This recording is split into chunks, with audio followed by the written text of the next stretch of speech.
അസ്സലാമലൈക്കും. എളാപ്പാൻ്റെ മോനായാലും മൂത്താപ്പാൻ്റെ മോനായാലും നല്ലോണം ശ്രദ്ധിക്കുക. നാട്ടിൽ പോകുന്നു വരുന്നല്ലോ. ഇതാ ഈ സുഹൃത്ത് ഈ സഹോദരൻ പറയുന്ന ഒന്ന് കേട്ടു നോക്ക്. എല്ലാവരും ഇത് കേട്ടിട്ടെങ്കിലും ഇനിയെങ്കിലും മനസ്സിലാക്കുക, ഒന്ന് കണ്ണ് തുറക്കുക, ആലോചിക്കുക, ചിന്തിക്കുക. നമ്മൾ തിരക്കൂട്ടി നമ്മൾ സ്നേഹിതനല്ലേ അല്ലെങ്കിൽ നമ്മൾ കുടുംബക്കാരനല്ലേ എന്ന് സഹതാപം തോന്നിയിട്ട് ഞങ്ങൾ എന്തെങ്കിലും വാങ്ങി വെച്ച് ലാസ്റ്റ് എയർപോർട്ടിൽ കഴിഞ്ഞ് കഴിഞ്ഞാൽ ആരും ഉണ്ടാവില്ല. മുത്താപ്പാൻ്റെ മോനും ഉണ്ടാവില്ല, സഹോദരനും ഉണ്ടാവില്ല, എളാപ്പാൻ്റെ മോനും ഉണ്ടാവില്ല, ചങ്ങായിമാരുണ്ടാവില്ല, ആരും ഉണ്ടാവില്ല.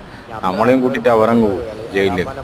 പിന്നെ നമ്മളെ ഫാമിലി, കുടുംബം, ഭാര്യ, ഉമ്മ, പെങ്ങന്മാർ, കുട്ടികൾ എല്ലാവരും നമ്മളോർത്ത് വർഷക്കണക്കിന് സങ്കടപ്പെട്ടിട്ടും ഭക്ഷണം കഴിക്കാതെ ഇങ്ങനെ കഴിഞ്ഞു കൂട്ടണം. നമുക്കും ടെൻഷൻ, അവർക്കും ടെൻഷൻ. അതുകൊണ്ട് എല്ലാ പ്രവാസി സുഹൃത്തുക്കളും ഇത് ആത്മാർത്ഥമായി ശ്രദ്ധിച്ച്